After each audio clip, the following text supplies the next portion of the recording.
واللہ ما طلعت شمس ولا غربت.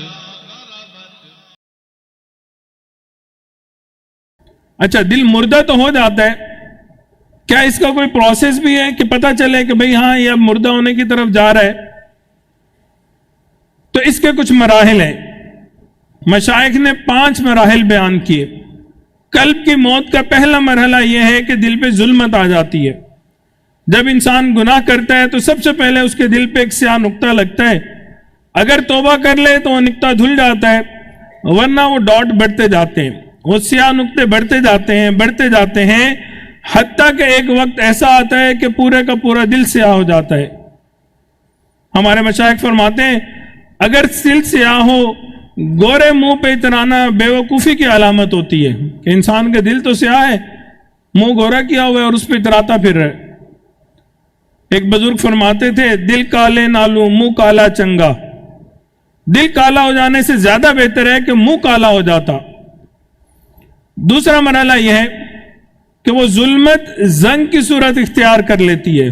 پہلے ظلمت ہوتی ہے، وہ ڈاٹس لگتے ہیں، سیاہ ڈاٹس آتے ہیں. پھر وہ ظلمت جب بڑھتی جاتی ہے تو وہ زنگ کی صورت اختیار کر لیتی ہے.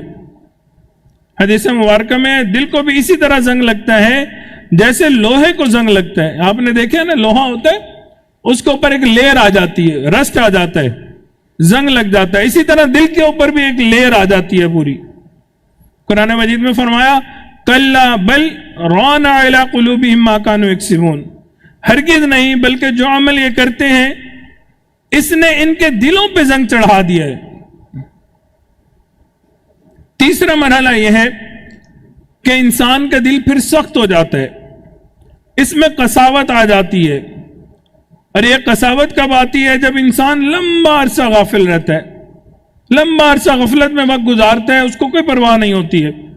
قرآن مجید میں اللہ رب العزت بنی اسرائیل کے متعلق فرماتے ہیں فَقَالَ عَلَيْهِمُ الْأَمَدُ فَقَسَتْ قُلُوبُهُمْ. پھر ان پر ایک لمبی مدت گزر گئی اور ان کے دل سخت ہو گئے.